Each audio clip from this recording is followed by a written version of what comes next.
श्री संत सद्गुरू बाळूमामा प्रसन्न. नमस्कार श्रोते हो. आज आपण श्रवण करत आहात श्री बाळूमामांचा संदेश. पाहून दुर्लक्ष करू नका. हा संदेश जर तुम्ही शेवटपर्यंत बघितला तर नक्कीच तुमच्यावर आणि तुमच्या कुटुंबावर बाळूमामांची कृपादृष्टी अखंड राहील आणि तुमची सर्व दुःख यातना या वाऱ्यासारख्या दूर होऊन तुमच्या जीवनात आनंदमय वातावरण तयार होईल. म्हणून असेच बाळूमामांचे संदेश आपल्यापर्यंत पोहोचण्यासाठी आपण पहिल्यांदा व्हिडिओला लाईक करा. चॅनलवर नवीन असाल तर चॅनलला सबस्क्राईब करून शेजारील बेल आयकॉन नक्की प्रेस करा, जेणेकरून येणारे असेच बाळूमामांचे संदेश आपल्याला सर्वात अगोदर भेटतील. बाळूमामा म्हणतात, आपण आपल्या सोबत घेऊन फिरतो ते आपलं अस्तित्व असतं आणि जे आपल्या माघारी चर्चिलं जातं ते आपलं व्यक्तिमत्व असतं. आणि व्यक्तिमत्व जर स्वच्छ असेल तर आपल्या अस्तित्वाला सुद्धा नेहमीच चौकांचा सलामच असतो. आयुष्याचा समतोल हा त्यालाच राखता येतो ज्याने आयुष्य तडजोड नाही कसरतीच्या जीवावर उभं केलं असतं. कथा सांगता येत असतात पण व्यथांना शब्द नसतात, त्या भोगाव्याच लागतात. आपुलकीचे 4 शब्द मनापासून बोलत आलं की आयुष्यात हितचिंतकाची कमतरता कधीच भासत नाही. आवडत्या व्यक्तीपासून मन दुःखी झालं हे वाक्य लक्षात ठेवा. दुःख महत्त्वाचे असेल तर त्या व्यक्तीला विसरा आणि व्यक्ती महत्त्वाचे असेल तर दुःख विसरा. नियमितपणा हा दुसऱ्याच्या वेळेला किंमत देण्यातून जन्माला येतो. व्यक्तिमत्वाला आणि स्वभावाला न शोभणाऱ्या भूमिका नाईलाजास्तव साकारायला भाग पाडणारं अनियंत्रित चित्रपट म्हणजे आयुष्यच असतं. लक्षात घ्या, मनापासून केलेल्या हितगुंज मनातील सुखांचा बराचसाच भार हलका करून जातं. म्हणून जीवन जगत असताना नेहमी रोज सकाळी प्रथम परमेश्वराचा आभार माना, सायंकाळी दिवस चांगला गेल्याबद्दल आभार माना, जेवताना त्याचे आभार माना, झोपताना त्याचं आभार माना.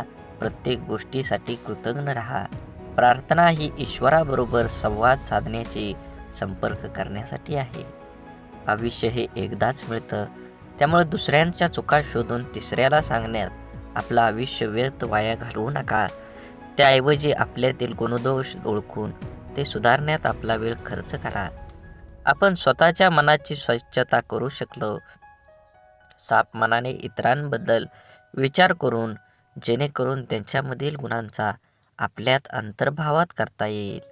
सागराप्रमाणे दुःख असूनही मोत्यासारख्या सुखासाठी होणारी वाटचाल म्हणजेच आपलं आयुष्य असतं. तुम्ही लक्षात घ्या, विचार करण्यात वेळ घालवण्यापेक्षा प्रयत्न करण्यात दिवस घालवा. कारण विचारांना माणूस खचतो आणि प्रयत्नानं प्रगती मार्गावर पोचतो.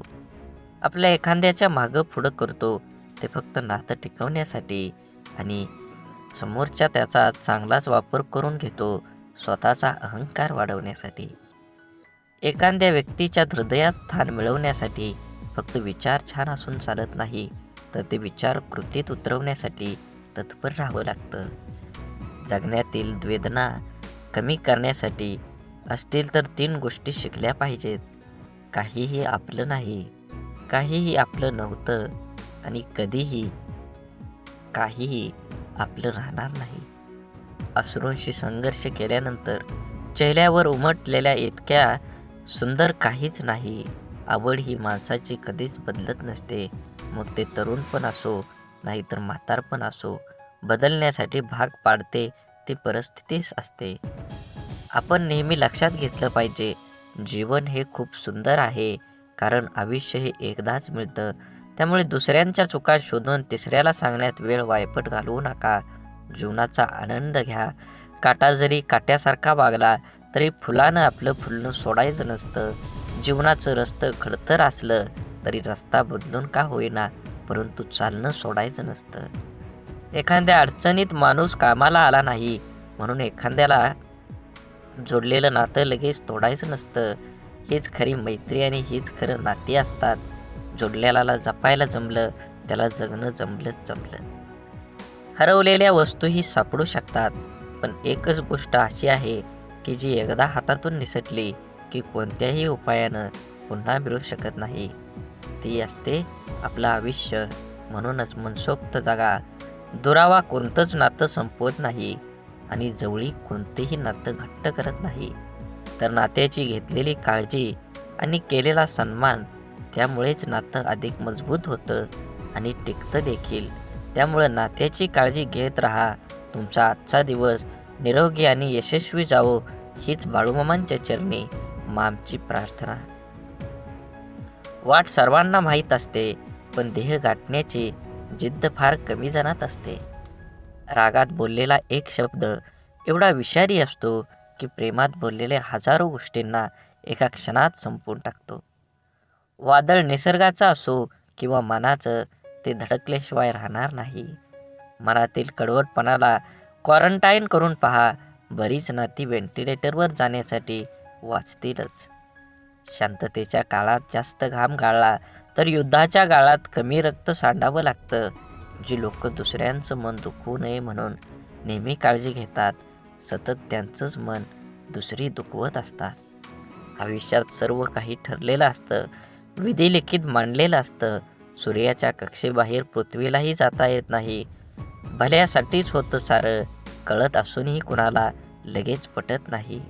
हे जीवन एक गुपित आहे, इथं सर्व काही लपवावं लागतं. मनात कितीही दुःख असलं तरी जगासमोर नक्कीच हसावं लागतं. म्हणून जीवन जगत असताना तुम्ही नुसतं नाम घ्या, बाकीचं सर्व माझा देव करून घे. वेळ प्रसंग येईल तसं वागणे उचित आहे आणि त्याबद्दल मनावर परिणाम होऊ देऊ नये. परमात्म्याच्या चिंतनात मन गुंतले असताना अवांतर गोष्टींचा परिणाम त्यावर होत नाही. जेवढं झेपल तेवढंच करावं, अभ्यास करावा, पण काळजी न करता सर्वस्वी भार भगवंतावर ठेवून निवांत असावे. आपल्या मनाचं स्वस्थ बिघडू न देता आनंदात राहावं. वृत्ती आवरून आवरतच नाही, ती परमात्म्याकडे लावलीच म्हणजे आवरते. राम इच्छेने सर्व चालतं असं लक्षात ठेवावं. संकट आनंद दोन्ही भगवंताला सांगावीत. ज्या परिस्थितीत भगवंताने ठेवले त्या स्थितीत समाधान मानावे. अंतःकरणात सुप्त असलेले भगवंताचे प्रेम जागृत होण्यासाठी काही निमित्त लागतं. तीर्थयात्रा आणि साधुसंतांची भेट हेच ते निमित्त होय. संतांच्या अहंकाराला जिवंत राहताच येणार नाही, कारण परोपकार करायला लावणार पर ठिकाणावर नाही, तर मग दुसऱ्याकरिता मी काही केलं ही भावना व्हायला आधार कुठे राहिला. विषयाच्या लालसेने सत्संग करणं हा खरा सत्गमन नव्हे, तर संत कधीही आपला विषय देतात खरं.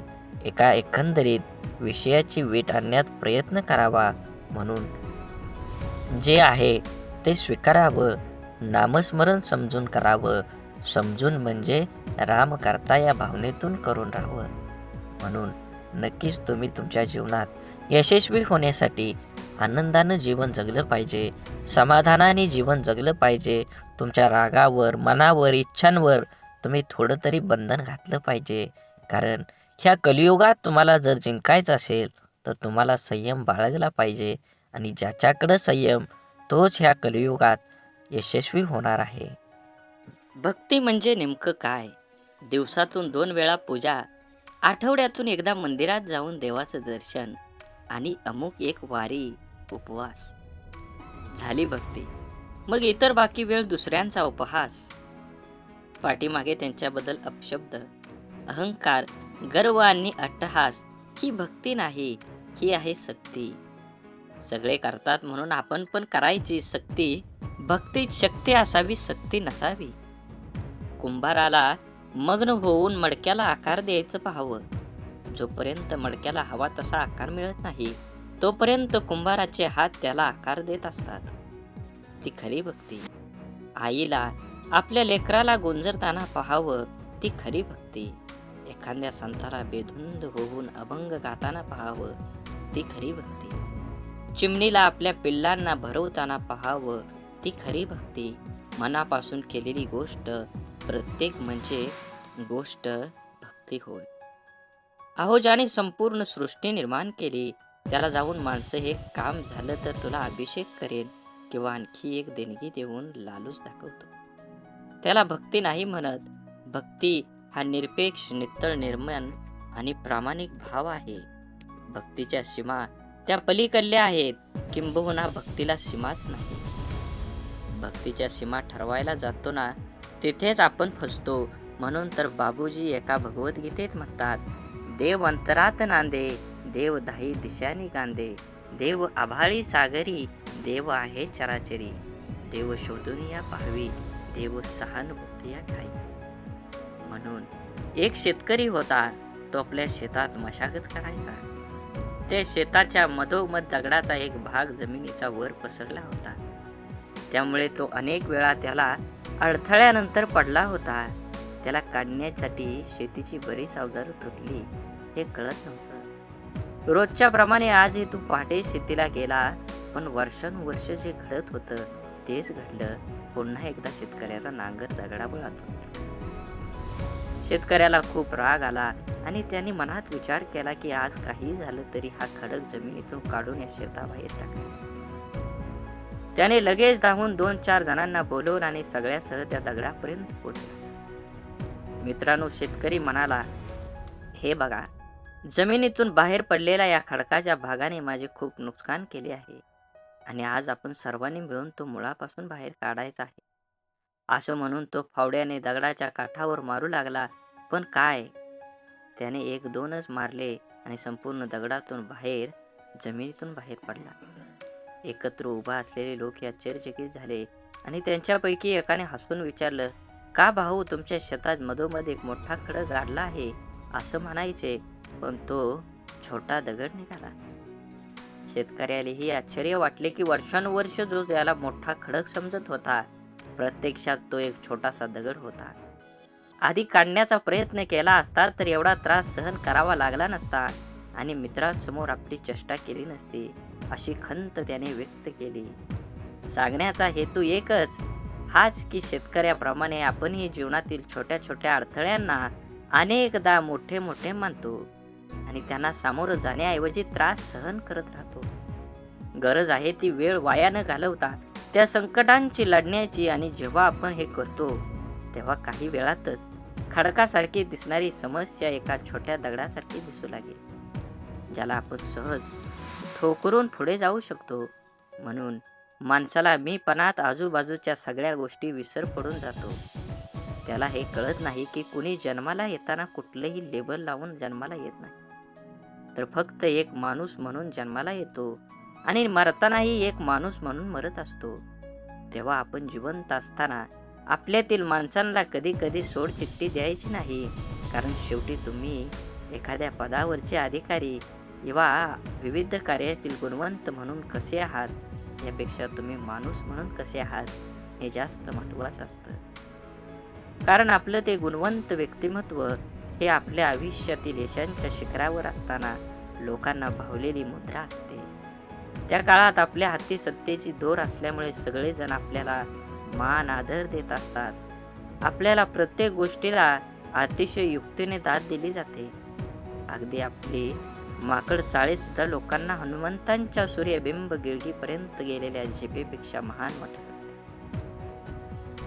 परंतु इतिहासाचे धडे खोकून खोकून सुद्धा आपल्या हे लक्षात येत नाही की सगळा मामला भाटगिरी, हुजेगिरी, चमकेगिरी असते.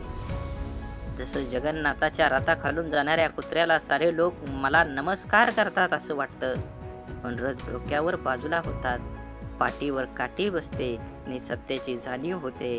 तसंच आपलं होत असतं. तेव्हा या ठराविक कालमर्यादेत मर्यादा असणाऱ्या तथाकथित मोठेपणांच्या ओळखीची हाव धरण्यापेक्षा शेवटच्या श्वासापर्यंत साथ देणाऱ्या आपल्या प्रामाणिक माणसाला अंतर कधी द्यायचा नसतो.